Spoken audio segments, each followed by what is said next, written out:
बिस्मिल्लाहिर्रहमानिर्रहीम, अस्सलामुअलैकुम and a very good morning. Good morning public में आपको खुश आमदीद कहेंगे। मैं हूं अरमिला हसन। उम्मीद करते हैं आप बिल्कुल ठीक ठाक होंगे, आपकी सुबह अच्छी हुई होगी और साथ साथ मैं आपको जुम्मा मुबारक भी कहूँगी। बहुत सारे लोगों के लिए आज वीकेंड है, मुझ समेत बहुत सारे प्लान्स होंगे, बहुत सारी चीज़ें आपने सोची होती हैं, आज आपने ये करना है वो करना है। सो आई होप कि जो आपने सोचा है आप लेजीनेस में इसको ये ना हो कि छोड़ दें और आप उसको पूरा करें। और इसके लिए मैं आपको मोटिवेट करी हूँ, बिकॉज मैं अपने आप को मोटिवेट करी हूँ। बिकॉज ऑन वीकेंड्स मेरी कोशिश होती है मैं कुछ ना कुछ घर में या वैसे भी को मेरा किसी से मिलने का प्लान है या कोई भी चीज़ है मैं उसको एग्जीक्यूट करूँ, वहाँ जाऊँ, मिलूँ, थोड़ा सोशलाइज़ करूँ। सो आई फील बेटर, क्योंकि आप 5 डेज़ अ वीक काम कर रहे होते हैं, दो कि बहुत सारे लोग 6 डेज़ अ वीक काम भी करते हैं। So I feel for you guys. उम्मीद करते हैं जी ठीक ठाक होंगे। अच्छा, आज जो हम स्टार्ट में अपने इंट्रो में बात करने वाले हैं और उस पर ही हमने आगे डिस्कशन भी करनी है। अब अदम बर्दाश्त, हम बार बार आम सोसाइटी में बात करते हैं जी, हमारे इर्द गिर्द हमें बर्दाश्त बहुत कम नज़र आता है लोगों के अंदर। हम आपस में एक दूसरे की बात नहीं सुनना पसंद करते। अगर कोई हमें करेक्ट भी कर रहा हो या अगर हमें कह ले एक प्रोडक्टिव तनकीद भी कर रहा हो, क्रिटिसिज्म भी कर रहा हो, तो हम फिर भी उसको अपने जो कह लें ना ईगो पे ले लेते हैं और समझते हैं कि जी नहीं, अगर किसी ने फलाने को बात की है तो हम पे उसने इनडायरेक्टली हिट की। ये सारी चीज़ें हम आम जिंदगी में तो डिस्कस करते हैं, लेकिन जब हम अपनी टीवी स्क्रीन्स को देखते हैं, हम अपने सियासतदानों को सुनते हैं, अपने रिप्रेजेंटेटिव्स को सुनते हैं, सो हम ये बात कहीं ना कहीं हम उस चीज़ से रिलेट कर सकते हैं कि एज अ नेशन हमारे अंदर जो अदम बर्दाश्त है ये स्टार्ट से लेकर एंड तक क्यों है। बहुत सारे दौर में बहुत सारी हम सियासतदानों को देखा है कि मुख्तलिफ अलकाबाद उनको दिए जाते हैं, मुख्तलिफ तरीके से उनको नेशनल टीवी के ऊपर, इंटरनेशनल टीवी के ऊपर बैठ के डिस्कस किया जाता है और फिर हम ये नहीं सोचते कि हम लोगों के माइंड में एक परसेप्शन बना रहे हैं उस शख्सियत को लेकर, उसके काम को लेकर। दो कि वो अपनी ज़िंदगी में शायद बहुत अच्छे काम भी कर रहा हो, बहुत अच्छा एक्सेल भी कर रहा हो, but at the end of the day हम उसको जज करते हैं उस एक जो वर्ड उसके साथ एसोसिएट कर दिया जाता है। अभी हमने ज़रताज गुल और तारिक बशीर चीमा साहब वाला मामला देखा कि फ्लोर के ऊपर जिस तरह से उन्होंने पार्लियामेंट के अंदर उन पर तनकीद की, उनके लिए नाजेबा अल्फाज इस्तेमाल किए। और ये एक खातून सियासतदान की बात हो रही है जो कि इलेक्ट होकर आई है, जो कि किसी रिज़र्व सीट पर नहीं है, बल्कि वो अपने हलके के अवाम का वोट लेकर रिप्रेजेंट करने के लिए, उस इलाके के लोगों को रिप्रेजेंट करने के लिए आई है। तो उसके साथ हमने इस तरह का सलूक किया गया। और ये सिर्फ खातून सियासतदानों की बात नहीं है, सियासत में आप कोई भी चीज़ या कोई भी शख्सियत उठा के देख लें, उसका यही हाल है। हम आपस में एक दूसरे को इस कदर बिलो द बेल्ट तनकीद करते हैं कि हम रियलाइज़ नहीं करते कि हम जो कह लें नुमाइंदे हैं उस आवाम के जिसने हमें मैंडेट दिया है, हमें वोट दिया है। आज हम ना सिर्फ ये जो ख़वातीन हैं सियासतदान हैं, बल्कि ओवरऑल हमारे माशरे में जिस तरह से हम एक दूसरे को क्रिटिसाइज़ करते हैं और बिलो द बेल्ट बात कर जाते हैं जिसका हमें रियलाइजेशन नहीं है, इस पर डिस्कस करेंगे। और इसमें स्पेसिफ़िकली हम ख़वातीन एंकर्स की भी बात करेंगे, क्योंकि मैं ख़ुद भी एक एंकर हूँ और मेरे साथ जो आज मेरी गेस्ट हैं वो ख़ुद भी एक बहुत ज़बरदस्त सीनियर एंकर है और उन्होंने बहुत अरसा टीवी स्क्रीन के ऊपर बहुत ज़बरदस्त काम किया है। दो पिछले कुछ दिन पहले मैं इनकी भी एक क्लिप देख रही थी फ़ाद हुसैन साहब के साथ, और जो ये शो कंडक्ट करती हैं, लेकिन उसके साथ साथ फिर भी ख़वातीन जो सहाफ़ी हैं उनके साथ किस तरह का, जब कोई हुकूमत में होता है, कोई भी रिप्रेजेंटेटिव होता है, वो टीवी स्क्रीन पर आता है, उसके लिए खातून सहाफ़ी को टारगेट करना कितना आसान होता है। इस सारे पे डिस्कशन करेंगे। हमें बतूल राजपूत ज्वाइन करी हैं, सीनियर एंकर पर्सन हैं, तज्ज़ियाकार हैं। Thank you very much Batool, good morning, कैसी हैं आप? I am good. और सिर्फ बतूल राजपूत बहुत है, एक सीनियर वर्ड बहुत हैवी हो जाता है। नहीं, मैं अभी आपसे जब ऑफर भी डिस्कशन हम मेकअप में कर रहे थे, so I get to know कि she was a part of this organisation and further she moved on और माशाल्लाह she has done really good in her career. Batool, ये जो हम बात का आगाज़ भी कर रहे हैं, हमने अदम बर्दाश्त को तो डिस्कस करना है। मैं ज़रूर चाहूँगी कि आप एज अ फीमेल सहाफ़ी या जर्नलिस्ट क्या ऑब्ज़र्व करती हैं? आप इन सियासतदानों से मिलती भी हैं, बात भी करती हैं, इंटरव्यूज़ भी करती हैं, क्या फ़ील किया है? क्या ये अभी से है या हम एक शख्सियत को इससे शायद कहते हैं कि जी बानी PTI ने ये ट्रेंड सेट किया, लेकिन उससे पहले भी क्या ऐसा होता था? अब बिल्कुल होता है, लेकिन मुझे लगता है कि PTI इसलिए ज़्यादा प्रोमिनेंट होगी क्योंकि वो उस दौर की एक ऐसी जमात है जिसमें बर्दाश्त कम है, सोशल मीडिया की वजह से और टेलीविज़न की वजह से, लेकिन होता तो रहा है। अदम बर्दाश्त तो ज़िया-उल-हक के दौर से शुरू हो जाती है। अब मर्डर ऑफ हिस्ट्री से अदम बर्दाश्त शुरू हो जाती है, ऐसी किताबें लिखी गई हैं। तो ये कोई नए ज़माने की नई बुराई नहीं है, पुरानी बुराई है। लेकिन हम अपने दौर की बात करते हैं। देखिए Armila, okay, so what I want to say कि जो सियासी जमातें होती हैं, जब वो एक पॉलिटिकल इंस्टीट्यूशनलाइजेशन से नहीं गुजरती। पॉलिटिकल इंस्टीट्यूशनलाइजेशन क्या होती है कि जब आप स्कूल जाते हो तो आप एक ट्रेनिंग होती है कि आपने बिहेव कैसे करना है, आपने अपनी बात कैसे आगे रखनी है। लेकिन जब सियासी जमातों में लोग अपनी सियासी परवरिश के साथ नहीं आएंगे तो वो भी गलतियाँ भी सियासी नहीं करते, वो बड़ी आम अवामी गलतियाँ करती हैं, ख़ास गलती करने का उनके पास मार्जिन नहीं है। तो अदम बर्दाश्त इसलिए भी बढ़ गई है पॉलिटिकल जमातों में क्योंकि एक तो उनकी ट्रेनिंग नहीं है, और दूसरा ये कि बीइंग अ जर्नलिस्ट अगर कोई मेरे प्रोग्राम में आ रहा है तो मेरा काम है कि मैं उसके उस रवैये को रोकूं, और उसका एक ही तरीका है कि या तो मैं उस तरह बिहेव ना करूं या मैं उसको अपने प्रोग्राम में ना बुलाऊं। अब ये तो हो नहीं सकता है, हम कितनों को नहीं बुलाएंगे, कितने लोगों को आपको पता है चंद रह जाएंगे, गेस्ट लिस्ट खत्म हो जाएगी। तो उसका बेस्ट तरीका ये है कि आप बर्दाश्त करें। और मेरे साथ मेरी करियर में बेतहाशा दफ़ा ऐसा हुआ है। वैसे it's a very very old show, मेरे ख्याल है 10 साल पहले मैंने जुल्फ़िकार मिर्ज़ा का इंटरव्यू किया था, तो he literally picked up papers from my lap, और आप जितना करीब मैं और आप बैठे हुए इससे ज़्यादा करीब बैठे हुए थे, तो मैं उनसे हम इंटरव्यू कंडक्ट कर रहे हैं और उन्होंने कागज़ उठा के मेरे गोद से उठा लिए कि दिखाएं इस पर लिखा क्या हुआ, can you believe that. I am sure वो क्लिप अभी कहीं यूट्यूब पे होगा। And I was only 22 years old. Can you believe it? You were in the start of your career. आपने नया I was 22 years old और मैं I was literally shivering, लेकिन मैंने कंट्रोल कर लिया। But I got nervous. मुझे परेशानी हुई कि यार ये ऐसा कैसे बिहेव कर सकता। But I did continue the show और मैंने ब्रेक नहीं लिया। वैसे तो बहुत सारे ऐसे वाक़यात हुए हैं जिसमें आपको शो के दौरान बंद करवा दिया जाता है या ऐसी बात की जाती है कि आप को परेशान हो जाना चाहिए, लेकिन ये वाला वाक़या ऐसा था कि मुझे तकलीफ़ हुई थी कि आप ऐसा कैसे। बेसिकली शायद लोगों को रियलाइजेशन नहीं होती कि इट्स अ ट्रॉमा जो आपके साथ आपके करियर के शुरू में अगर एसोसिएट हो गया है, तो आप कहीं ना कहीं किसी ना किसी इंटरव्यू के दौरान वो आपको ये डर हमेशा रहेगा कि आपके साथ कभी भी कोई भी सियासतदान हो, कोई भी ऐसा गेस्ट हो, वो आपके साथ इस तरह और वो ये समझते हैं कि आप प्लांटेड क्वेश्चंस ही करके लाए। हालांकि जब जुल्फ़िकार मिर्ज़ा ने वो मेरे कागजात उठाए तो वो हैंड रिटन नोट्स थे, तो मैंने कहा आप देख लें ताकि आपको तसल्ली हो जाए। तो ऐसे बेतहाशा वाक़यात हैं, और मुझे लगता है कि ऐसा इसलिए क्योंकि हम में से प्रोफेशनल नहीं है ज़्यादा लोग, right people are they are not on the right jobs. अच्छा वजूल, अभी हम ज़रताज गुल वाले मामले को डिस्कस कर रहे हैं, और ये पहली दफ़ा नहीं हुआ कि हमने किसी खातून सियासतदान के ऊपर, किसी के घर की ख़वातीन के ऊपर इस तरह के नाजेबा अल्फाज ना कसे हों, ना हमने उनके बारे में कोई बुरी बात, ये होता आ रहा है। लेकिन पार्लियामेंट के अंदर इस तरह का एक वाक़या होना और उसके बाद माफ़ी तलाफ़ी हो गई, लेकिन ये वाक़या पेश ही क्यों आया, और ये चीज़ कितनी अफसोसनाक है, कितना गलत ट्रेंड मज़ीद आने वाली जनरेशन्स के लिए सेट करी। क्योंकि मुझे लगता है अब पॉलिटिकली लोग बहुत ज़्यादा अवेयर हैं, लोगों को पता है कि वो टीवी के ऊपर या सियासत को लेकर या जो भी बात हो रही है उसके बारे में अब लोगों को नो हाउ है। तो ये ट्रेंड सेटिंग जो है ये कितनी गलत और ख़तरनाक हो सकती है, और इसीलिए शायद माफ़ी भी मांग लेते हैं ना बाद में कि ज़्यादा ट्रोल ना हो जाए। देखिए ये बहुत गलत बात है। ऑल्दो जो पाकिस्तान तहरीक इंसाफ है उसकी चाहे ख़वातीन हो या चाहे मर्द हज़रात हो, वो ट्रोल करने में दोनों ही एक दूसरे का मुकाबला शदीद है, लेकिन इसके बावजूद आप ये नहीं कह सकते कि आप किसी खातून की बात बुरी लग गई है तो आप उसको इस तरह के अल्फाज इस्तेमाल करें।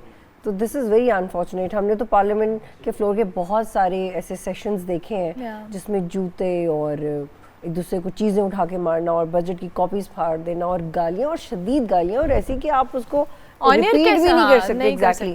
तो ये एक बहुत अफसोसनाक वाक़या है, और अच्छी बात है उन्होंने माज़रत कर ली, लेकिन माज़रत से नहीं होगा सिर्फ काम, ऐसी मिसालें आना बंद होने। अच्छा जैसे भी हम देखते हैं ये साइकिल है कि अभी शायद ये पीटीआई के साथ हुआ है और माजी में शायद नून लीग के साथ होता है, साथ साथ पीपल्स पार्टी की जहाँ हम बात की, ये मेजर जमातें हैं जिनके हम नाम लें। इसके अलावा ये बहुत सारी मुझे लगता है जो हल्के की ख़वातीन हैं उनको भी अक्सर बड़े चैलेंजेस होते होंगे जब वो हल्के की सियासत करती भी होंगी या जाती भी होंगी। इस चीज़ को कहीं ना कहीं तो स्टॉप करना है, कोई ऐसी कानून साजी हो, कोई पता हो कि फलाने को अगर ये किया। इसके लिए कानून साजी की ज़रूरत नहीं है, तमीज़ की ज़रूरत है, इसके लिए सिर्फ अच्छी परवरिश की ज़रूरत है। आपको पता है कि जब हम मैथ्स कम्युनिकेशन कर रहे थे and we were discussing we were studying social sciences as well, तो तब मुझे पहली दफ़ा ये रियलाइज़ हुआ था कि अच्छा ये जो कहते हैं कि फैमिली एक सोसाइटी का बेसिक यूनिट होता है, इसका मतलब क्या होता है। इसका बहुत बड़ा मतलब होता है। एब्सोल्युटली। जब पेरेंट्स या फैमिली अपने बच्चों की तरबियत कर रहे होते हैं, एक तो वो मैनर्स बहुत मैटर करते हैं, दूसरा है कि आप किस इदारे में पढ़ रहे हैं। अब आप यकीन करें कि the other day one of my colleagues were asking me, क्या तुम्हारे एक्सप्रेशंस चेंज नहीं होते चाहे कोई तुम्हारी कितनी भी बेइज्जती कर दे स्क्रीन पे? मतलब my expression remain the same. How come? Because this is the training. This is the training. क्योंकि ये ट्रेनिंग है। अगर कोई मुझे गलत बोल रहा है स्क्रीन पे या मुझसे आर्ग्यूमेंट कर रहा है और मैं उसको पर्सनली ले लूँ तो मेरा काम खराब करेगा। तो this is not my job, क्योंकि हम किसी खुदा न खास्ता मोहल्ले में नहीं बैठे हुए हैं। आप जर्नलिज्म करके आए, आप टॉक शो कर रहे हैं, ये मौजूआत पे गुफ्तगू हो रही है, लेकिन हमारे यहाँ होता नहीं है। अनफॉर्चुनेटली ये तो आप एज एन एंकर बात कर रही हैं, जो एक शख्स आपके सामने बैठा है वो आपको, ठीक है आपकी जॉब है, it's a part of your job, but at the end of the day you are a human.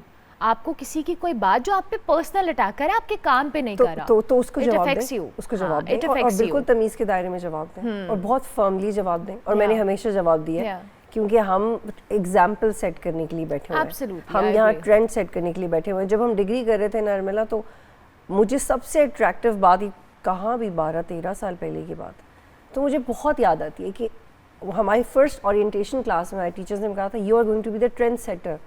हमने कहा ट्रेंड सेट करने जा रही है तो कोई मसला तो होने नहीं वाला, क्योंकि ट्रेंड तो हमने सेट करना है। वो तो बात की ख्वारी की अलग पता लगता है ये होने वाला। लेकिन जो पावर होती है वो मीडिया की, वो ये है कि आपने लोगों को अपने पीछे फॉलो करवाना है। और हमारे यहाँ उल्टा है कि जी रेटिंग किस बात पे आएगी, अवाम क्या देखना चाहती है, लोगों की लड़ाइयाँ देखना लेकिन ये नहीं है, लेकिन ये नहीं है जो एक्चुअली मीडिया को क्यों पिलर कहते हैं, क्योंकि मीडिया में ये ताकत है कि वो अपनी आवाज़ दूसरों तक पहुंचा सके। तो एंड वी डोंट रियलाइज कि ये प्रॉब्लम होता है। अच्छा बतूल, जैसे आपने खुद भी कहा कि we are the trend setters, पर मेरा शायद इतना लंबा करियर नहीं है, माशाल्लाह you have done lot of work. मैंने अपने सारे सिनेरियो के अंदर ये चीज़ ऑब्ज़र्व की है कि जब भी कोई पॉलिटिकल पार्टी इक़्तिदार के अंदर होती है और जब आप एक स्ट्रॉन्ग पोजीशन में होती है, तो उनके लिए लोगों को टारगेट करना, उनकी पर्सनल लाइफ को डिस्कस करना या मे बी एनीथिंग अब ज़्यादा कन्वीनियंट वो समझते हैं, because they think they are in power. और उस वजह से मैंने अक्सर टीवी स्क्रीन्स पे देखा है, बहुत सारी ऐसी ख़वातीन होती हैं, इवन मेल हजरात भी होते हैं, कि वो बात या मौजू के दौरान उठकर कोई भी ऐसी बात कर देते हैं because they consider we are in power. Have you ever experience that? पिछले साल की बात है, वन ऑफ द पॉलिटिशियंस, मैं नाम नहीं लेना चाहती क्योंकि वो फिर सोशल मीडिया पे लोगों को लगता है कि हम आप बायस्ड हैं। नहीं है बायस्ड। मैं तो कह के थक गई हूँ कि भाई मैं तो I will be the last person on earth जो बायस्ड होगा, मैं बिल्कुल भी बायस्ड नहीं हूँ। लेकिन it was one of the politicians from a party and उनसे मैंने कोई सवाल किया तो उन्होंने मुझे कहा कि आप ये ना पूछें, आपको सिर्फ टीवी पे मुस्कुराने के पैसे मिलते हैं। And I really got hurt. ये इसका मतलब क्या है? तो और हम लाइव थे तो मुझे बहुत तकलीफ हुई थी क्योंकि ये बहुत गलत है यार। ये क्या बात है, ये क्या जुमला है? तो मुझे याद नहीं पड़ा कि एग्जैक्टली क्या सवाल था, लेकिन जब बात की तो उन्होंने कहा, और हाँ वो टीटीपी और गवर्नमेंट के कुछ मुज़ाकरात के हवाले से था और केपीके की गवर्नमेंट का एक नुमाइंदा था, तो उन्होंने कहा आपको इस बारे में क्या पता, आपको तो सिर्फ मुस्कुराने के पैसे मिलते हैं। तो फिर मैंने उनको बताया कि मुझे किस चीज़ के पैसे मिलते हैं। बहुत अच्छा किया। They need. अभी रिसेंटली मैं क्लिप भी देख रही थी जिसमें एक मौसूफ जो बैठे हुए थे तहरीक इंसाफ के, उन्होंने आपका नाम नहीं लिया और उन्होंने खातून करके बात की। अच्छा, मुझे रऊफ़ हसन साहब की मैं बहुत इज़्ज़त करती हूँ, मेरा उनसे बड़ा ताल्लुक़ रहा है क्योंकि बहुत प्रोग्राम्स में आते हैं, लेकिन मुझे उस चीज़ का ऑब्वियसली एक ऑकवर्डनेस तो थी उसमें, लेकिन वो I can relate to him, I can understand कि उन्होंने ऐसा क्यों किया होगा। इसलिए वो आए थे एस्टैब्लिशमेंट के खिलाफ प्रेस कॉन्फ्रेंस करके, तो वो एक हाइप्ड अप थे, he was very excited. Still at the end of the day, लेकिन मैं फिर भी उनके डिफेंस में because I'm just being understanding. लेकिन अगर मेरी तरफ से इतनी अंडरस्टैंडिंग हो सकती है लाइव टेलीविजन पे, तो आप लोगों की तरफ से क्यों नहीं हो सकती? तो उस वक्त भी मैंने जब प्रोग्राम शुरू हुआ तो मैंने रियलाइज किया कि यार he is hyped up, excited है, लीडर जेल में है, आई अंडरस्टैंड, ओके, लेकिन इसका ये मतलब नहीं कि आप सवाल नहीं ले सकते। फिर मैंने उन्हें पोलाइटली कहा कि आप प्रेस कॉन्फ्रेंस तो करके आ गए हैं तो सवाल ले लें। तो वो उन्हें पसंद नहीं आ रहा था, तो ये भी तो इंटॉलरेंस में आ जाता है। इंटॉलरेंस में आ जाता है। बजूर ऑब्वियसली आपका जो सारा पॉलिटिकल आप डिस्कशन करती हैं, बट आज ये टॉपिक रखने का पर्पस भी यही था कि आप जैसी ख़वातीन जब इस तरह से टीवी पे बैठ के रिप्रेजेंट कर, बहुत कामली बतूल इस चीज़ को हैंडल करती भी हैं। सो बहुत सारी यंग लड़कियां हैं जो शायद आपको फॉलो भी करती होंगी, देखती भी होंगी। हम टीवी पे आते हैं, हम उनके लिए एक चार्म होता है। And Armila, calm is not the right, but firm is the right Firm word. is the right. क्योंकि जब हम काम होते हैं तो लोग हमें कमज़ोर समझते हैं, जब हम पोलाइट होते हैं तो लोग हमें बेवकूफ़ समझते हैं, जब हम फर्म होते हैं तो लोग हमें बदतमीज़ समझते हैं। तो you just do your job. Lovely lovely. अच्छा बजूर, अब पॉलिटिकल सिनेरियो पे एक लास्ट क्वेश्चन मैं ज़रूर आपसे करूँगी। अभी जो हम करंट पॉलिटिकल सिनेरियो देख रहे हैं, जिसमें कल की समात हो, उसमें पेश होना हो और लाइव ना हो, या ओवरऑल जो एक स्टेबिलिटी हम इस मुल्क के अंदर पॉलिटिकली फेस कर रहे हैं, व्हाट डू यू थिंक कि आइंदा आने वाले दिनों में, महीनों में या सालों में ये चीज़ होती हुई नज़र आ रही है आपको? पॉलिटिकल स्टेबिलिटी, या it can never happen, but still थोड़ी सी दुआ तो करनी चाहिए, लेकिन नो व्हाई, क्यों लगता है आपको ऐसा? Because the institutions are not interested. हर बंदी का अपना अपना, हर इंस्टीट्यूशन का अपना अपना एक इंटरेस्ट है जो फॉलो हो रहा है। अभी इवन इमरान खान का अगर सिटिंग चीफ के साथ एक ग्रज है तो उसमें एक पर्सनल एलिमेंट है। एस्टेब्लिशमेंट में कुछ लोगों का, कुछ पॉलिटिकल पार्टीज के साथ पर्सनल एलिमेंट है। नवाज शरीफ जब वापस आए थे तो उनको चाहिए था कि उसी वक्त इमरान खान को मुज़ाकरात की दावत दें, लेकिन चूंकि उन्हें वज़ीर आज़म बनने की अपॉर्चुनिटी मिल रही थी तो उन्होंने ये नहीं कहा, ये उनका पर्सनल एलिमेंट है। तो ऐसी हज़ारों एग्जाम्पल्स हैं। चूँकि इदारे मोस्टली और इंडिविजुअल्स अपने अपने इंटरेस्ट के ऊपर खेल रहे हैं, हम कह तो देते हैं कि इस चीज़ का मुल्की मफाद में ताल्लुक़ है, लेकिन हार्डली वो चीज़ 2-2.5 साल आगे गुजरती है। और अब क्योंकि हम लोग IMF के प्रेशर में फिर भी हम देख रहे हैं कि SIFC या दीगर कुछ ऐसे प्रोग्राम्स हैं, ग्रीन रेवोल्यूशन, जिसमें हम ये देखते हैं कि हाँ इंस्टीट्यूशंस इकट्ठे मिलके काम करें, लेकिन वो भी सिर्फ मुआशी स्ट्रेस में। वो जो एक यूनानिमस एटीट्यूड आपको नज़र आता है वो सिर्फ इसलिए कि सबको अब ये धड़का लगा हुआ कि डिफ़ॉल्ट ना कर जाए, लेकिन this is not the way how it. अभी नई चीज़ें बेहतर होने में it will take some time. Thank you very much Batool for joining us. Batool Rajput हमारे साथ मौजूद थी, शी इज़ एन एंकर, तज्ज़ा भी हैं। आज हमने पॉलिटिकल डिस्कशन के अलावा जिनसे बात की है उसमें पर्पस भी यही था कि जो ख़वातीन सहाफ़ी होती हैं इनको क्या क्या चैलेंजेस होते हैं, और इसके साथ साथ जो अदम बर्दाश्त का एक एलिमेंट है जो हमारी सोसाइटी के अंदर बहुत ज़्यादा प्रिवेल कर रहा है with the passage of time, इसके ऊपर हमें एज अ इंडिविजुअल भी और एज अ सोसाइटी भी किस तरह से फोकस करने की ज़रूरत है। उम्मीद करते हैं आपको टॉपिक पसंद आया होगा। हमने ब्रेक लेनी है, ब्रेक के बाद वापस आएंगे। आप देखते रहिए गुड मॉर्निंग पब्लिक।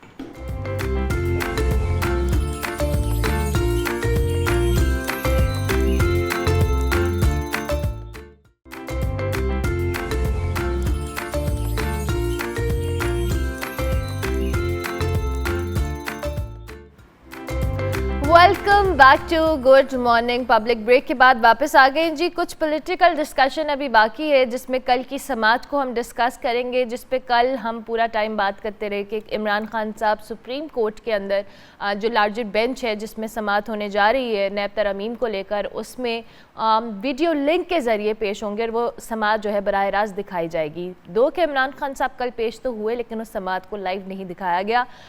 इस समात का लाइव ना दिखाया जाना, PTI इस हवाले से बहुत कुछ एक्सपेक्ट कर रही थी कि एक वीडियो लिंक के ज़रिए तहरीक इंसाफ के जब बानी को दिखाया जाएगा, इमरान खान साहब को दिखाया जाएगा, तो एक जो 9 माह बाद उनकी अपीयरेंस होगी पब्लिक में, उसको लेके बहुत सारी एक्साइटमेंट थी जो कि कल मान पड़ गई। उसके बाद फिर दीगर मामलात हैं और फिर एक सोशल मीडिया के ऊपर एक पिक्चर आई और उस पिक्चर पे सवाल ये उठे कि पिक्चर कब और कैसे और क्यों लीक की गई और ये कहाँ से आई, उस पर भी अब इन्वेस्टिगेशन का मामला है। दूसरी जानिब जी फैसल वाडा साहब ने एक प्रेस कॉन्फ्रेंस कर दी है। उस प्रेस कॉन्फ्रेंस के बाद उनको बुलाया गया है जिसमें उन्होंने जजेस के ऊपर तनकीद की थी और इस पर फैसल वाडा साहब ने मौक़िफ़ इख्तियार किया है कि उन्होंने कोई गलत बात नहीं की, वो माफ़ी नहीं मांगेंगे, उनके अगर की इज़्ज़त को कोई उछालेगा तो वो उसकी पगड़ी को फुटबॉल बना देंगे, ऐसा फैसल वाडा साहब ने कहा है। इस सारी सूरत हाल पे और जो पॉलिटिकल स्टेबिलिटी है जिसकी हम बार बार बात करते हैं कि इस मुल्क के अंदर आनी चाहिए, क्या वो आइंदा आने वाले दिनों, महीनों या सालों में होती हुई हमें नज़र आ रही है। माजिद निज़ामी साहब हमारे साथ मौजूद है, सीनियर तज्जिया कार भी हैं। Thank you very much Majid साहब, बहुत शुक्रिया, गुड मॉर्निंग कि आपने हमें ज्वाइन किया। सबसे पहले तो ये कल की समात का ज़रा हम हाल अहवाल आपसे भी जान लेते हैं। हम एक्सपेक्ट कर रहे थे कि वीडियो लिंक के ज़रिए आएंगे और दो के PTI इस हवाले से बहुत बड़ा एक इवेंट इसको कंसिडर कर रही थी, समात हुई, पेश भी हुए, लेकिन लाइव लिंक से नहीं दिखाया गया। जी, बहुत शुक्रिया। मुझे लगता है कि ये मामला तहरीक इंसाफ के लिए इसलिए दिलचस्प था कि ऑफिशियली इमरान खान चूंकि जेल में हैं तो उनको देखा जाना मुमकिन हो रहा था। इसलिए पीटीआई के वर्कर्स और उनके लीडर्स जो हैं वो एक्साइटमेंट में थे। लेकिन मैं समझता हूँ कि इस मामले को इतना बड़ा बनाना, लाइव कवरेज पर पाबंदी लगाना या पिक्चर के लीक होने के बाद तहकीकात करना, मुझे लगता है कि ये चीज़ें नहीं होनी चाहिए। इससे सियासी माहौल की कशीदगी में इजाफा होगा। मिसाल के तौर पर अगर लाइव कवरेज में इमरान खान साहब नजर आ जाते, तो उससे क्या होना था? या पिक्चर लीक होने के बाद ऐसा क्या हो गया है कि जिसकी वजह से हुकूमत वक्त को या अदलिया को कोई खतरा हो, तो हुक्मरान तबके को या अदलिया में वो लोग जो जिम्मेदार हैं उनको इस चीज़ पे बिल्कुल नजरसानी करनी चाहिए कि ये चीज़ें बिल्कुल नॉर्मल हैं और इनको एज ए नॉर्मल ही डील करना चाहिए और इनको इससे आगे बढ़कर इसमें कोई साजिशी कहानी या इस तरह की चीज़ें शामिल नहीं करनी चाहिए। एक आम सा इवेंट था जिसको आपने अपने 2 अक़दामात से मुतनाज़िया बनाया और उसकी हाइप क्रिएट की। अदालती मुकदमात में बिल्कुल ऐसे होता है कि जो लोग दरख्वास्त गुजार होते हैं या मुल्ज़िमान होते हैं, वो अदालत में पेश होते हैं, समाअत होती है और मामला ख़त्म हो जाता है। लेकिन जब आप इस तरह की इक़दामात करते हैं तो उससे वो सारी की सारी चीज़ें बिल्कुल उनमें इज़ाफ़ा हो जाता है, सियासी शिद्दत में इज़ाफ़ा होता है। ऐसी चीज़ों से बिल्कुल गुरेज़ करना चाहिए। अच्छा माजिद साहब, आपने खुद भी कहा कि ये एक नॉर्मल सी बात के तौर पर इसको ट्रीट किया जाता है, तो इसमें कोई कबात नहीं थी और ये बात एक बिल्कुल एक नॉर्मल चीज़ से उसको टैकल या हैंडल किया जाता है। लेकिन दूसरी जानिब तहरीक इंसाफ ने या पार्टी ने ओवरऑल अपनी मुख्तलिफ, जैसे लतीफ़ खोसा साहब हों, रऊफ़ हसन साहब हों, इन सब ने अपनी स्टेटमेंट समाअत से पहले जिस तरह से एक परसेप्शन बनाने की कोशिश की, जैसे कोई ऑनलाइन जलसा होने वाला है, इमरान खान साहब कोई खिताब कर देंगे, हालात व वाक़यात बदल जाएंगे, लोगों के अंदर मोटिवेशन आ जाएगा, शायद उस तासुर ने भी इस चीज़ को ज़्यादा ट्रिगर किया है। Don't you think that? देखिए, सियासी जमात जो अपोजिशन कर रही होती है उसका तो ये काम होता है, उसका ये फर्ज होता है कि वो एक एक्टिविटी जनरेट करे, क्योंकि जलसा जुलूस करने पर अच्छा खासा खर्चा होता है। आजकल अमन अमान की सूरत हाल भी है, तो उनके लिए ये बड़ा आसान होता है कि वो मीडिया पर, सोशल मीडिया पर अपनी पार्टी की एक्टिविटी को सामने लेके आए। तो गवर्नमेंट को क्या उस ट्रैप में आना चाहिए कि नहीं आना चाहिए? मेरा नहीं ख्याल कि गवर्नमेंट को उस ट्रैप में आना चाहिए। तो इसलिए अगर पीटीआई ये तैयारी कर भी रही थी तो उसका प्रैक्टिकली कोई फायदा नहीं था और हुकूमत वक्त को और रियासत को मेरा ख्याल है कि थोड़ा समझना चाहिए कि इन चीज़ों को, उसमें जितनी हाइप गवर्नमेंट की जानिब से क्रिएट की जाएगी वो असरअंदाज होती है। ऑपोजिशन का तो काम है कि उन्होंने शोर डालना है, प्रेस कॉन्फ्रेंसेस करनी है, उन्होंने अपना मौक़िफ़ बताना है, क्योंकि उनके पास यही काम है। जब तक वो अपोजिशन में है, गवर्नमेंट में आके तो डिलीवर करना पड़ता है, तरक्याती मंसूबे इनिशिएट करने पड़ते हैं, कैबिनेट मीटिंग्स होती हैं, 10 मसले और होते हैं। लेकिन अपोजिशन का यही काम होता है कि वो इस तरह की एक्टिविटीज़ से अपने आप को जिंदा रखे, अपने आप को रेलिवेंट रखे। ठीक हो गया। फिर एक प्रेस कॉन्फ्रेंस का जिक्र भी कर लेते हैं फैसल वाडा साहब की, जिस पर उनको तलब कर लिया गया है। अब फैसल वाडा साहब वैसे भी कुछ ना कुछ आए रोज़ टीवी स्क्रीन्स के ऊपर कोई ऐसी स्टेटमेंट या जोश खिताबत में ऐसी कोई बात कर जाते हैं, फिर बाद में उसके साइड इफ़ेक्ट्स कह लें, कॉन्सिक्वेंसेस कह लें, वो कहीं ना कहीं घूम फिर कर आते हैं। तो ये जो जोश खिताबत में उन्होंने मौजूद जज साहिबान के हवाले से बात कर दी है, तलबी भी हो गई है, कहीं भारी तो नहीं पड़ जाएगी उन पर ये? बिल्कुल, ये एक अहम मामला है और इसको बिल्कुल गैर संजीदा नहीं लेना चाहिए। अगर हम फैसल वाडा की सियासी हैसियत को देखें तो मोहसिन नकवी और अनवारुल हक काकड़ के साथ वो तीसरे ऐसे सेनेटर हैं जो आज़ाद हैसियत में मुंतखब हुए। उन्हें लेकिन तमाम सियासी जमातों की हमायत हासिल थी। वो कैसे हासिल हुई? वो इसलिए हासिल हुई कि वो अपने आप को रियासत का नुमाइंदा बताते हैं। तो जब फैसल वाडा की प्रेस कॉन्फ्रेंस के कंटेंट्स को सामने रखा जाएगा तो फिर ये चीज़ रिलेट की जा सकती है कि फैसल वाडा किसके कहने पर और क्यों ये बात कर रहे हैं और उनका ताल्लुक किन क्वार्टर्स से है। तो इस वक्त चूंकि हम ये देख रहे हैं कि इस्लामाबाद हाई कोर्ट में सुप्रीम कोर्ट ऑफ पाकिस्तान के अंदर एक हल्की सी मुखासमत है बाकी मुल्की इदारों के साथ और उसके अंदर कुछ नाराजगी चल रही है।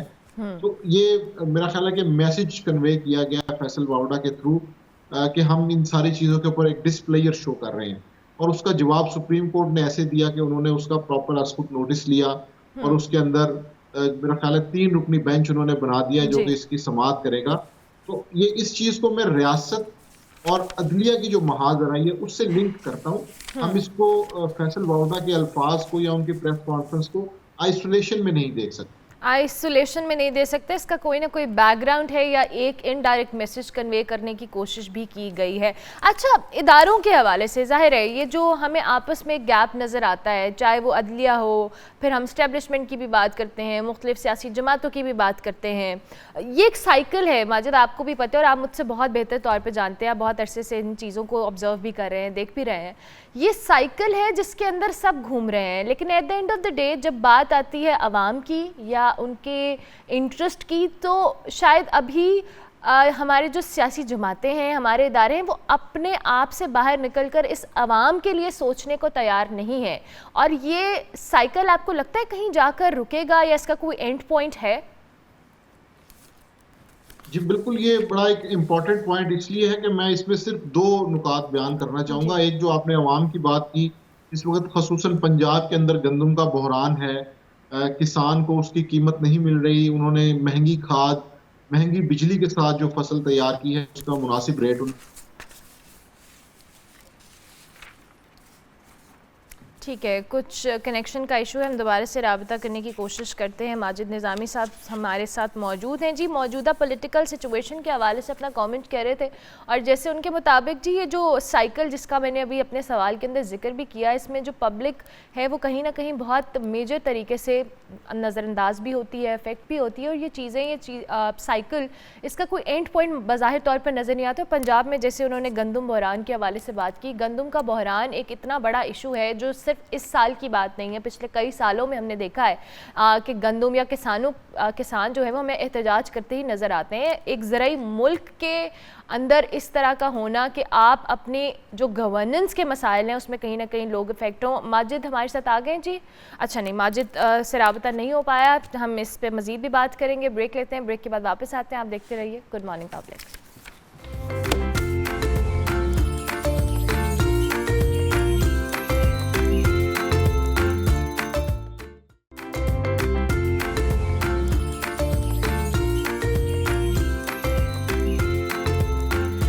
Welcome back to good morning public. Live cut आपको पता चल रहा होता है, लाइव शो में ये लाइव कट्स थोड़ा सा हमें ब्रेक दे देते हैं, लेकिन कोई बात नहीं, हम ब्रेक के लंबी सी ब्रेक के बाद दोबारा आए। उम्मीद करते हैं आप ठीक ठाक होंगे, हमारे साथ जुड़े हुए होंगे, और साथ साथ जनाब हम कुछ पॉलिटिकल डिस्कशन तो करें दो कि जब भी किसी पॉलिटिकल पार्टी में, इनफैक्ट हम ओवरऑल अपनी पॉलिटिक्स के अंदर देखें, कोई भी खातून रिप्रेजेंटेटिव होती है तो बड़ी एक हौसला अफजा बात होती है कि जी ख़वातीन का सियासत में आना अब एक नॉर्मल बात है और इसको बहुत ज़्यादा कोई हवा नहीं बनाया जाता।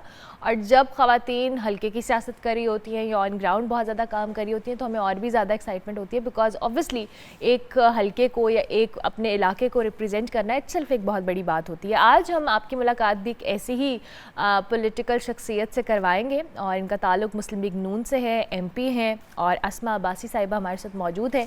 हम थोड़ा सा इनका पॉलिटिकल करियर भी जानेंगे, और उसके साथ साथ चूँकि आजकल आपको पता है हमारी जो CM है वो भी एक खातून है और उन्होंने भी सियासत में अब जो एक इतना अहम ओहदा संभाला है, ऑब्वियसली ये उनके साथ काम भी करती हैं और उनको मुख्तलिफ जगहों पर देखती भी हैं। उनकी परफॉर्मेंस पे भी बात करेंगे कि क्या पंजाब के अंदर तब्दीलियाँ होने जा रही हैं, क्या बेहतरी आएगी, क्योंकि हमारी पहली दफ़ा CM जो है खातून है। Thank you very much Asma, good morning, कैसे हैं आप? थैंक यू, बहुत शुक्रिया, अल्हम्दुलिल्लाह, आप कैसे हैं? मैं बिल्कुल ठीक ठाक। अस्मा, बहुत सारे लोग तो आपको जानते भी हैं, लेकिन बहुत सारे लोगों के लिए आपका जो पॉलिटिकल एक सफ़र है वो ज़रूर एक्साइटेड और क्यूरियस भी होंगे कि जाने कि आपने कब सियासत में कदम रखा। आप माशाल्लाह यू आर एन MP है, आप काम भी कर रही हैं, टेल अस अबाउट दैट। मैंने जो सियासत में कदम रखा है वो तकरीबन मुझे उसमें 4 से 5 साल हो गए हैं। ठीक है, लेकिन उससे अगर थोड़ा सा और पीछे की तरफ जाएं तो 2013 के बाद जब मरियम नवाज साहिबा ने सियासत में एक अमली तौर पे कदम रखा, बाकायदा तौर पर, तो उसके बाद फिर मैडम से इंस्पिरेशन मुझे डे बाय डे मिलती रही। और ख़ास तौर पे उस वक्त मेरे अंदर ज़्यादा सियासत के लिए वो एक कहते हैं ना कि पैशन जागा जब मरियम नवाज साहिबा ने लैंड किया और अपनी माँ को बिस्तरे मर्ग पर छोड़ के और वो पाकिस्तान आई और उन्होंने अपने आप को एक उस प्रोसीजर, वो जो एक प्रोसीजर था, आपको पता ही है कि वो कैसा प्रोसीजर था, अरेस्ट हुई वो, तो उसके बाद बस मेरी वो इंस्पिरेशन बनती रही मैडम के थ्रू। और बस मैंने फिर कदम रखा और फिर मैं ऑन ग्राउंड जो है मैंने अपना स्टार्ट लिया और अपनी जो हमारे जो इलाके की जो सीनियर हैं ताहिरा औरंगज़ेब साहिबा MNA किसी तारीफ़ के मोहताज नहीं है, तो उनके साथ मिल के तो मैंने अपनी सियासत का अभी तक अल्हम्दुलिल्लाह कर रही हूँ। सियासत में ऑब्वियसली अब इतने ऊंच नीच होते हैं और हम मुख्तलिफ़ जगहों पे मुख्तलिफ़ तरह की कंट्रोवर्सीज़ कह लें, चैलेंजेस देख लें, ये सारी चीज़ें सियासतदानों के लिए बड़ी कॉमन है और ऑब्वियसली पब्लिक की एक्सपेक्टेशन भी एक रहनुमा से, अपने रिप्रेजेंटेटिव से बहुत ज़्यादा होती है। अब आपने जैसे ख़ुद भी बताया कि अभी आपको कम टाइम हुआ है, 2 कि आपने ऑन ग्राउंड सियासत की है और आपको समझ आ रहा है, क्या आपको चैलेंजेस लगते हैं एज अ वुमेन भी, एज अ पॉलिटिशियन भी, कि आवाम की जो एक्सपेक्टेशंस हैं वो किस हद तक आप लोग पूरी कर पाते हैं? काफ़ी टफ़ होता है honestly speaking. As a women जो है वो काफ़ी टफ़ है, हमारे लिए भी टफ़ है। और कोई भी लेडी है जब वो घर से बाहर निकलती है तो फील्ड में जब वो काम स्टार्ट करती है तो उसको बहुत सारी मुश्किलात से गुज़रना पड़ता है और हम भी उनमें से ही हैं। और कोशिश यही होती है कि जो जितने भी चैलेंजेस हमारी लाइफ में आते हैं उनको एक खुश उसलूबी से जो है वो उसको सरअंजाम दें। क्या चैलेंज होता क्या है, मैं जानना चाहती हूँ। देखें, फील्ड में जब आप उतरते हो तो आपको सबसे पहले तो यही चैलेंज होता है कि सबसे पहले तो आपकी अपनी पहले फैमिली खड़ी होती है। हाँ। आपको उसको मनाना होता है। फिर उसके बाद जब आप बाहर निकलते हो तो आपको एक ऐसा सोशली एक एनवायरनमेंट मिलता है जिसको आपको एब्जॉर्ब करना होता है। कई जगहों पे आपको अपने कायदे कवानीन के मुताबिक चलना होता है, कुछ को मनाना पड़ता है इस हवाले से, कुछ नहीं मानते तो आपको साइड वे होना पड़ता है। तो इस तरह के मुख्तलिफ मैं मतलब अब किसी स्पेसिफ़िक किसी इशू पे बात नहीं करूँगी, लेकिन ओवरऑल मैं बात करूँगी कि मुख्तलिफ इस तरह के चैलेंजिंग्स आते हैं जिनको हम लोग फेस करते हैं और फिर उनको हम लोग सॉल्व भी करने की कोशिश करते हैं और अपने आप को लेके आगे चलते हैं, बढ़ते हैं। अच्छा, चूँकि आपने ख़ुद भी कहा कि आपके इलाके के लोगों में आपने जब आप गई भी हैं, आपने एक एक्टिव सियासत भी की है, क्या मसाइल हैं आपके इलाके के लोगों के और जो आप सोच रही हैं या आपके एक कह लें फ्यूचर प्लान्स का हिस्सा है या गोल्स का हिस्सा है कि आपने इनको सॉर्ट आउट करना है या बेसिकली जो भी इश्यूज़ हैं? देखिए, इलाके की अगर बात करें तो बहुत सारे मसाइल हैं। आजकल आपको पता है कि सबसे पहले जो हमारा ओवरऑल जो पूरे पाकिस्तान का मसला था वो यही था कि महंगाई है, जॉब नहीं है लोगों के पास, और इलेक्ट्रिसिटी के इश्यूज़ हैं, पानी का मसले हैं। हल्के में अगर आप घुसें तो उसमें बहुत सारे ऐसे मुख्तलिफ़ किस्म के आपको मसाइल नज़र आएंगे जिनको हम लोग अपनी तरफ से कोशिश करते हैं कि हम लोग जो हमारा विज़न है मरीम नवाज़ शरीफ साहिबा का उसके मुताबिक जो है उनको सॉल्व करें। ठीक है। अच्छा, आपने मरीम नवाज़ साहिबा की बात की, CM पंजाब की बात की, तो अभी तक ज़ाहिर है आप उनकी टीम का हिस्सा भी हैं, आप लोग देखते भी हैं, क्या कैसी कारकर्दगी आप एज अ होल देख रही हैं उनकी, जो इस वक्त वो पंजाब के अंदर बहुत ज़्यादा एक्टिव नज़र आ रही है, मुख्तलिफ मंसूबे शुरू कर रही हैं, मुख्तलिफ जगहों पे जा रही हैं, ज़ाहिर है जहाँ पे अच्छी बातें भी हैं वहाँ पे लोग क्रिटिसाइज़ भी करते हैं, सो इसके हवाले से कमेंट कीजिए। देखिए, जब से आपको पता ही है कि पंजाब का जो सूबा है वो सबसे बड़ा मतलब कि आबादी के लिहाज से बड़ा सूबा है और माशाल्लाह से मरीम नवाज़ शरीफ साहिबा जो है वो पहली ख़ातून वज़ीर आला के तौर पर वो आई हैं और बहुत बड़ी रिस्पॉन्सिबिलिटी है उनके लिए भी। लेकिन मरीम नवाज़ शरीफ साहिबा जब से उन्होंने पंजाब की वज़ीर आला बनी है, अभी शॉर्ट उनका भी ये टेन्योर है और अभी 3 महीने हुए हैं उनको, और उस 3 महीने के अंदर उन्होंने 30 से ज़्यादा बड़े मेगा प्रोजेक्ट्स जो हैं वो उन्होंने उनका स्टार्ट लिया है, जिसमें जो मेन सेक्टर्स हैं वो सेहत का शोबा है, तालीम का शोबा है, एग्रीकल्चर है, IT है और माहौलियात है। ठीक है। और जो सबसे पहले अगर मैं देखूं जब वो वज़ीर आला बनी है तो उन्होंने, आपको याद होगा कि रमज़ान स्टार्ट हो गया था, रमज़ान पैकेज आया था। फिर इसी तरह रोटी के हवाले से आपने देखा ही होगा कि 20 रुपये से अब 15 रुपये की रोटी हो गई है। इसी तरह सब्ज़ी फ्रूट उनकी कीमतों को उन्होंने कम किया है। और सेहत के हवाले से अगर आप देखें तो जो हॉस्पिटल्स हैं जो जिनकी रिवैम्पिंग की ज़रूरत है उनको रिवैम्पिंग किया है। अच्छा, सॉरी मैं आपको इंटरप्ट कर रही हूँ कि जिस तरह से आप अभी प्रोजेक्ट्स की बात करें, कल हम एक वो उनकी तकरीब में भी गई थी फूल नगर, उन्होंने रोड्स को लेकर और दीगर चीज़ों को लेकर कहा कि जी पंजाब में उनके 5 साल दौरे हुकूमत के अंदर कोई भी सड़क टूटी भी नहीं मिलेगी। पहले ये टारगेट उनका 6 माह के अंदर था कि हमने करना है, लेकिन अब ज़ाहिर है उन्होंने उसको एक्सटेंड भी किया और डेडलाइन आगे बढ़ाई भी है।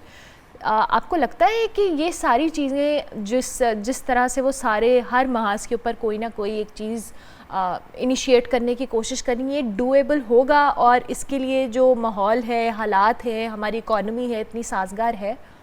देखिए, जो आप कह रही हैं ना कि 6 माह से अब 5 साल की बात है, तो ये आपको पता ही है कि 36 अजला पे मुश्तमिल है ये पूरा सूबा पंजाब।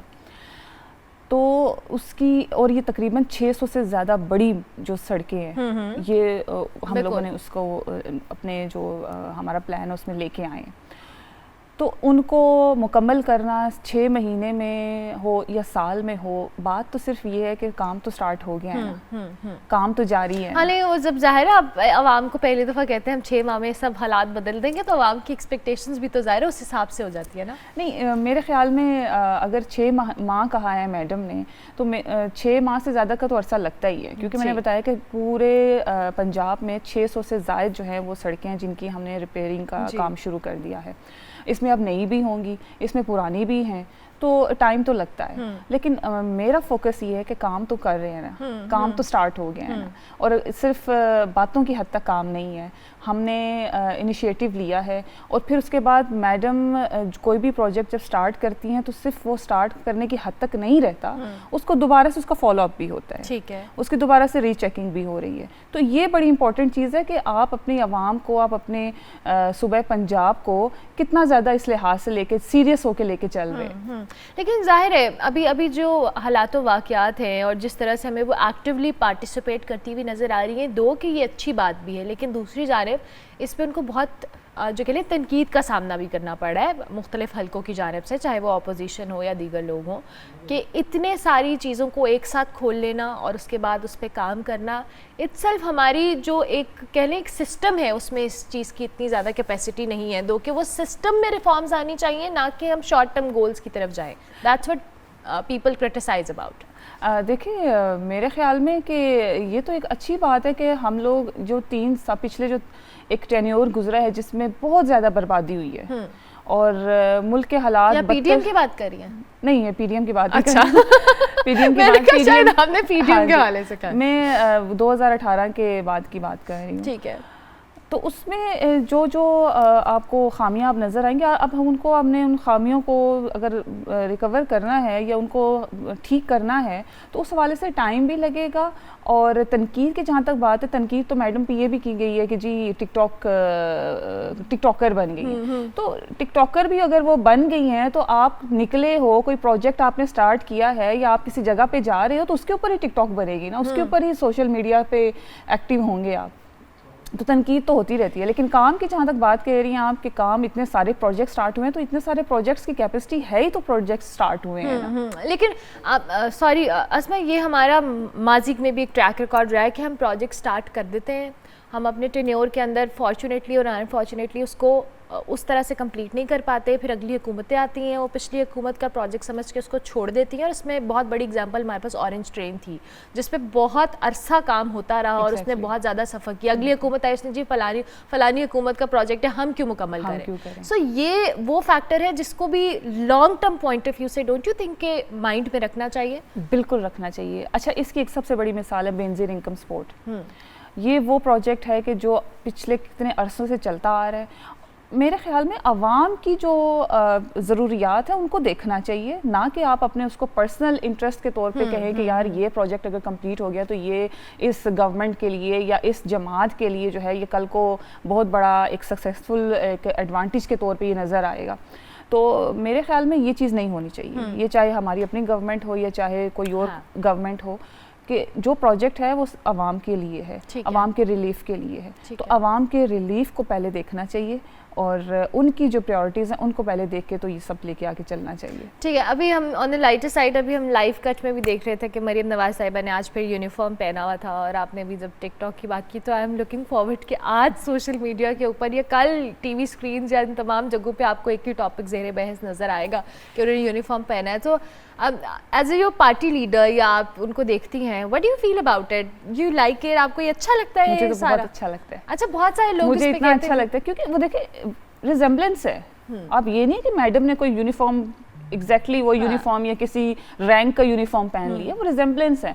आप ये नहीं कह सकते कि जी मैडम कोई आईजी बन के आ गई है या कोई डीएसपी या एसएचओ या कोई और किसी रैंक पे बैठ के आ गई हैं। तो वो उसके ऊपर हम लोगों को तो बहुत अच्छा लगता है। और आपने देखा कितनी खूबसूरत लगती है मैडम हमारी, वैसे भी माशाल्लाह से इतनी वो खूबसूरत हैं। ये हम विजुअल्स भी दिखा रहे हैं जी। अभी ये कुछ देर पहले तकरीब हो रही थी और पासिंग आउट तकरीब थी आई गेस एलीट फोर्स की, और उसमें ये यूनिफॉर्म पहनकर वो आई थी। सारे लास्ट टाइम जब उन्होंने यूनिफॉर्म पहना था तब भी बहुत ख़बरें चली थी, बहुत ख़बरों में रही थी, और सोशल मीडिया हो या टीवी चैनल्स हो, हर एक ने इनके इस यूनिफॉर्म के अटायर को मिला जुला रिएक्शन आया था। आई वंडर कि आज कैसा आएगा और क्या होगा, बिकॉज ये तो उन्होंने एक मैसेज दोबारा से पहन के दिया है कि उनको फ़र्क नहीं पड़ा कि पहले उन पर कितना क्रिटिसिज्म। ये एग्जैक्टली देखें, आज हमने भी जब स्क्रीन पे देखा तो हमने यही चीज़ें हैं जो इंसान को आपके पर्सनल लाइफ में भी जो है वो तो इशू क्यों बना लेते हैं लोग, अस्मा क्यों बना लेते हैं? नहीं बनाना चाहिए ना। अच्छा अब देखें या तो कोई कानूनी तौर पे अगर कोई ऐसी चीज़ हो रही है जो वायलेशन के तौर पर है तो उसके ऊपर चलो कोई इशू बने। अब इस तरह के मीम्स बनाना या ये चीज़ें नहीं होनी चाहिए। ठीक तो है, पॉलिटिकली आपको पता ही है कि हम लोग तो इन चीज़ों पे वैसे इशू नहीं बनाते हैं, ठीक honestly है। speaking। अच्छा, अब ज़रा मुझे एक, चूँकि आज हमारा टॉपिक था बहुत इम्पॉर्टेंट जिस पे मैंने अपने शो का आगाज़ भी किया था, जो हमने पार्लियामेंट के अंदर जरताज गुल और तारिक बशीर चीमा साहब के हवाले से कंट्रोवर्सी देखी। चूँकि आप भी एक ख़ातून सियासतदान हैं और आप भी देखती हैं, आप भी मुख्तलिफ़ हलकों में जाती हैं, मेल आपके कॉलीग से आपका ताल्लुक़ वास्ता रहता है। ये जो ट्रेंड या ये जो वाक़या था, मैं ज़रूर चाहूँगी आप इस पर कमेंट करें। देखें, being a lady, being a woman, ये नहीं होना चाहिए क्योंकि इज़्ज़त सांझी होती है। और लेडीज़ जहाँ पे भी जिस भी सेक्टर में काम कर रही हैं उनकी इज़्ज़त, उनकी रेपुटेशन वो बहुत मायने खेज़ है। लेकिन अनफॉर्चुनेटली माजी से लेके आज तक ये होता है, ख़वातीन इस चीज़ को फेस करती हैं।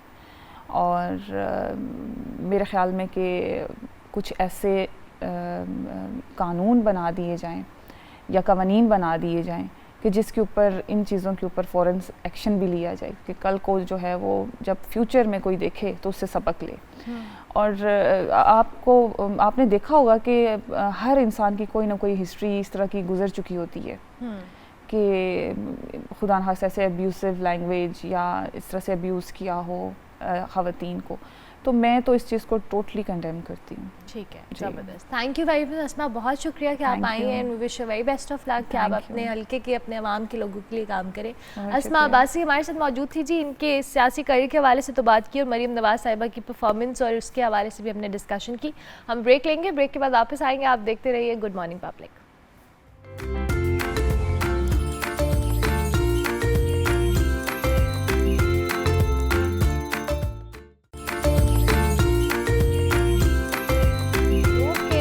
टेक्नोलॉजी ने जहां हमारी ज़िंदगी में बहुत आसानियां भी की हैं, वहां पर कुछ ऐसी चीज़ें हैं, कुछ ऐसे चैलेंजेस हैं जिनको अभी से संभालना बड़ा ज़रूरी है। इसी पे बात करेंगे। उमर रशीद हमारे साथ मौजूद हैं। ये कंटेंट क्रिएटर भी हैं, टेक एक्सपर्ट भी हैं, डिजिटल वर्ल्ड को बहुत बेहतर अंदाज में समझते भी हैं। Thank you very much Umar. Good morning, कैसे हैं आप? I am fine. उमर, सबसे पहले तो थोड़ा सा ये हमने रिपोर्ट में बताया, हम चाहेंगे आप मज़ीद इसको एलेबोरेट कर दें कि डीप फेक है क्या बेसिकली डीप फेक जो है ये एआई की डीप लर्निंग है। इसमें प्रोसेस ऐसे होता है कि जो मशीन है वो ट्रेन होती है कि जैसे एक सोर्स है जो आपने, और एक टारगेट होता है कि आपने फेस रिप्लेस करना है या आपने आवाज़ को उसको रिप्लेस करना है। तो वो पहले प्रोग्राम है उसके अंदर वो उसको जनरेट करता है, उसकी इन्फॉर्मेशन है, उसके पॉइंट्स हैं, इसका डिफरेंट एनालिटिक्स और सारा कुछ उसका जनरेट करेगा। उसके बाद फिर जो आपका जो टारगेट है उसको जो है वो उसके ऊपर वर्क करता है। और जब इसका दोनों का डाटा ये मिल जाता है इसका, तो इसको बेसिकली एक ये ज्ञान टेक्नोलॉजी है जिसके अंदर ये इसको असेस करता है कि क्या क्या ज़रूरत है, कहाँ कहाँ से इसने ब्लेंड करना है, क्या क्या चीज़ इसने करनी है। और उसके बाद फिर आता है, इसके अंदर दो पार्ट्स होते हैं। एक पार्ट है जो जनरेट करता है जिसको जनरेटिव एनकोडिंग कहते हैं, और दूसरा पार्ट जो होता है उसके अंदर ये उसको खुद ही काउंटरैक्ट भी कर रहा होता है कि ओरिजिनल के साथ वो मैच करता रहता है कि क्या इसमें गलती है। तो उसमें ज़्यादातर जो चीज़ है उसमें ये होती है कि जो ओरिजिनलिटी होती है उसमें आपके फीचर्स होते हैं, एक्सप्रेशंस होते हैं, ब्लिंकिंग होती है, और ये एक्चुअली फ्रेम बाय फ्रेम इसको एक्सचेंज कर रहा होता है। तो जब अब इसके अंदर जो है जो इनिशियल आपने सोर्स वीडियो ली है उसको अगर जब चेंज करते हैं तो आपके पास अगर उतना डाटा सेट कंप्लीट ना हो तो उसके अंदर छोटी छोटी जो चीज़ें होती हैं, गलतियां होती हैं, वो वापस उसको भेजता है, उसको करेक्ट करता रहता है। ठीक है, ये तो आपने बहुत टेक्निकलिटी के साथ हमें मैं आपको इसलिए बता रहा था कि दिस इज, ये होता ऐसे हाउ इट वर्क्स, लेकिन इसका होता क्या है कि ये जब जनरेट हो जाता है तो इसके अंदर इसके फ़ायदे भी बहुत हैं और इसके कॉन्सिक्वेंसेस के अंदर भी है। तो बेसिकली डीप फेक के अंदर जो है इसकी एक होती है कि पहले बहुत टाइम लेता था बनते हुए। It use to take lot of hours, like 12 hours से लेके 36 आवर्स तक आपने फ्यू सेकंड्स की वीडियो बनानी है। लेकिन जैसे जैसे एआई जो है एडवांस हो रहा है, it is getting more stronger और ये कन्वीनियंट हो रहा है लोगों के लिए। जी बिल्कुल। और पहले जो सॉफ्टवेयर थे they were not accessible very easily, और अभी आप गूगल के ऊपर जाके देखें तो आप सिर्फ सर्च करें और आपको ऐसी जगह भी हैं जहाँ पे आपको फ्री में आप कर सकते हैं, और वो इतने स्ट्रॉन्ग जो उनकी टेक्नोलॉजी है कि आप जब फेस स्वैप करते हैं तो it's quite hard for a normal person to recognise कि इसके अंदर क्या हुआ है। ये हमने माजी में देखा भी है कुछ ऐसे एग्जांपल्स, अभी इवन द नियर पास्ट हमने ये सारी चीज़ें देखी हैं कि सोशल मीडिया के ऊपर मुख्तलिफ सेलिब्रिटीज़ हों, ब्रिटिश जो उनका रॉयल फैमिली है उसके अंदर बहुत सारी ऐसी चीज़ें आई हैं जो एआई के ज़रिए चेंज की गई हैं। इट्स वेरी अलार्मिंग, दो कि आप कह रहे हैं कि इसके फ़ायदे भी हैं, लेकिन it's very alarming at the same time.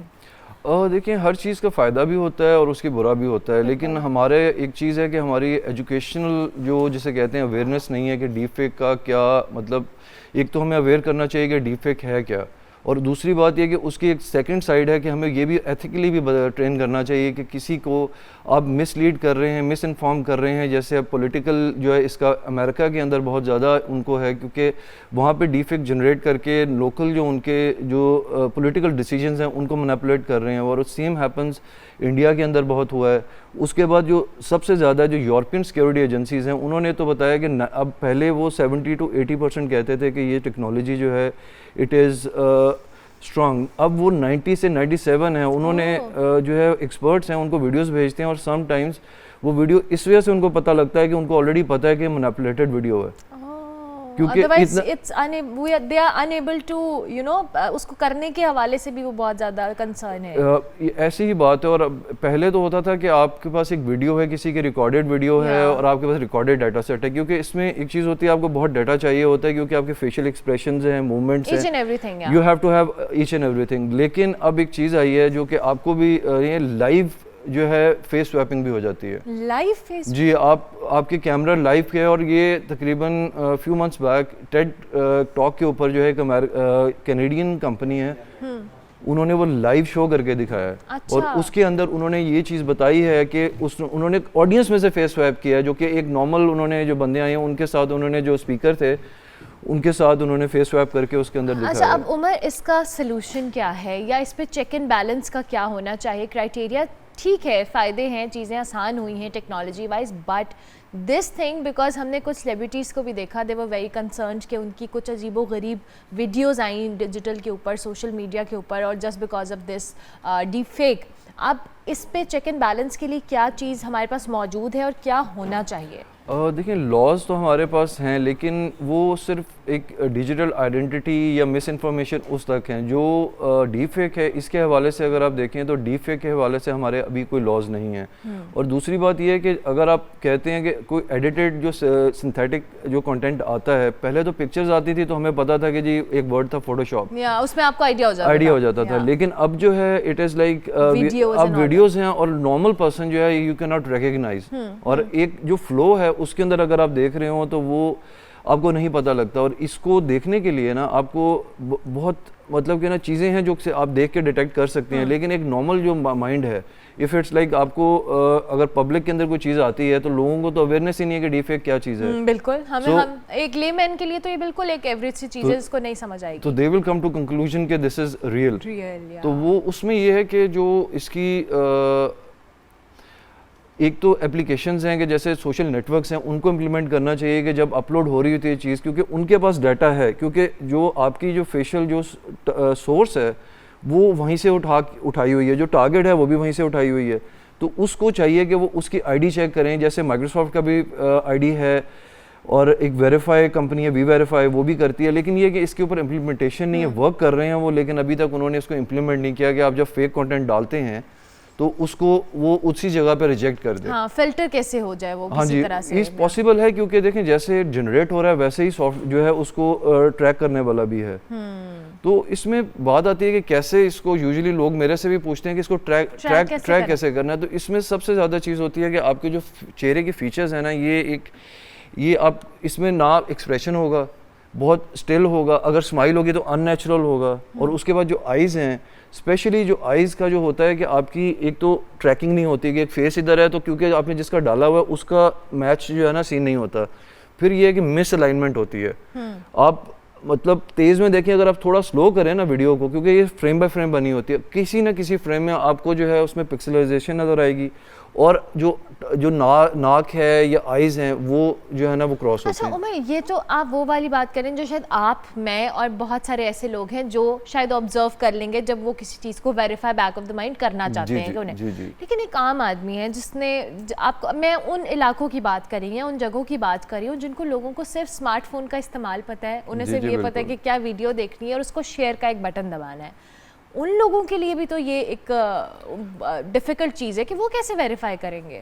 उसके लिए ऐसे है कि वेरिफिकेशन के लिए आप अवेयरनेस, पब्लिक अवेयरनेस होनी चाहिए, that's what I am asking. तो उसमें कैंपेन्स हैं, लोगों को स्कूलिंग होनी चाहिए, उनके अंदर बताना चाहिए कि जी ये ऐसे ऐसे चीज़ें होती हैं। उसको पॉजिटिव भी है, देखें डीप फेक जो है, एआई हैज़ आपकी जो एक वर्ल्ड की जिस प्रोसेसिंग है उसको तेज़ कर दिया। आपके पहले काम होते थे आपको इंडिविजुअली करने पड़ते थे, और आहिस्ता आहिस्ता ये इतना इसने तेज़ कर दिया है कि आपके जो मेडिकल आपकी जो है उसके अंदर बहुत सारी अचीवमेंट्स हुई हैं इसकी वजह से। सोशल मीडिया जो हमारी फील्ड है उसके अंदर जो अगर आप देखें तो you can generate a lot of content, वो सिर्फ एआई की वजह से। लेकिन सिर्फ एक मसला ये है कि हम उसको प्रॉपर्ली चैनल करें अगर लोगों के साथ, तो लोग उससे अवेयर होंगे और फिर उसकी कॉन्सिक्वेंसेस भी बताएं। उसके ऊपर उतनी ही जो मिसलीडिंग है या आप गलत किसी की चीज़ कर रहे हैं उसके ऊपर उतना ही कैप भी होना चाहिए, उसकी सज़ा होनी चाहिए, या उसको, ताकि वो लोगों को फिर एक फियर भी होगा भी मैं डाल रहा हूँ, ये जोक नहीं है। अच्छा, ये अनफॉर्चुनेटली सिर्फ डीप फेक की हद तक नहीं है, हमारे डिजिटल के ऊपर मैं ये नहीं कह रही कि हर कंटेंट कंट्रोल होना चाहिए या हर चीज़ पे चेक एंड बैलेंस होना चाहिए, बट हमें एटलीस्ट इस तरह का कोई सिस्टम इंट्रोड्यूस कराना पड़ेगा जिस पे हमें ये चीज़ पता हो कि जो चीज़ें अफवाहें या फेक न्यूज़ है, फेक तरह की वीडियोस हैं या डीप फेक आज हम डिस्कस कर रहे हैं, ये चीज़ें फ़िल्टर होकर एक आम पब्लिक तक पहुँचे। कंटेंट पे कमांड या एडिटोरियल पॉलिसीज़ हम उस पर बात नहीं कर रहे, हम सिर्फ एक कंटेंट की ऑथेंटिसिटी की बात कर रहे हैं। सो आई गेस स्टेट को भी इस हवाले से कोई स्ट्रिक्ट एक्शन अभी से लेना पड़ेगा। देखिए उसमें ये होता है कि एक जो है ये इसके अंदर अब इतना डाटा आ रहा है। अभी आप अगर इंस्टाग्राम के ऊपर देखें, there is a lot of misinformation. आपकी पिक्चर्स हैं पॉलिटिकली मिसलीडिंग बहुत ज़्यादा है, बहुत गलत है, मिस रिप्रेजेंट किया जाता है। अगर आपके किसी ने क्या किया है, सीएम ने कुछ किया है, दे आर लाइक टारगेटिंग, उस तरह की टारगेटिंग को जो है ना उसको करना चाहिए कि एक अननेचुरल, आपको पता है कि आप गलत बात को जो है ना वो बना ग्लोरीफाई कर रहे हैं। बिल्कुल ये चीज़ गलत है। आपको किसी चीज़ को मतलब एक अपने सेल्फ गेन के लिए या सेल्फ उसके लिए खुशी के लिए ना ये नहीं करना चाहिए। You can't do it. ठीक हो गया, thank you very much Umar, बहुत शुक्रिया कि आपने हमें ज्वाइन किया। जनाब, आपको आज ये टॉपिक रखने का मकसद भी यही था कि टेक्नोलॉजी ने जहाँ हमें बहुत फ़ायदे दिए हैं, हमारी ज़िंदगी में बहुत आसानियाँ की हैं, लोगों का रोज़गार जुड़ा है इस टेक्नोलॉजी या डिजिटल वर्ल्ड से, but at the same time आप अपने फ़ोन के ऊपर कोई भी चीज़ देख रहे हैं, ये मैं पब्लिक अवेयरनेस के लिए कह रही हूँ, अगर आपने कोई वीडियो देखी है या कोई ऐसी बात देखी है जो नेगेटिविटी पे मबनी है या कोई भी ऐसी चीज़ है, उसको प्लीज़ अपने तौर पे वेरीफाई ज़रूर करें, क्योंकि आपके एक शेयर से वो एक पब्लिक परसेप्शन बनने के लिए एक वो जो कह लें उसकी कड़ी है। अगर आप उस कड़ी को वहीं पे रोकेंगे और ख़ुद से वेरीफाई करके उस बात को आगे फैलाएंगे, तभी आप एक ज़िम्मेदार शहरी हो सकते हैं, और आप हो सकता है आज आप किसी के बारे में करें, कल खुदा न खास्ता आपकी कोई ऐसी चीज़ वायरल हो जिसका ना सच से कोई ताल्लुक हो, कुछ हो, और इससे आप भी इफ़ेक्ट हो, आपकी फैमिलीज़ भी हो।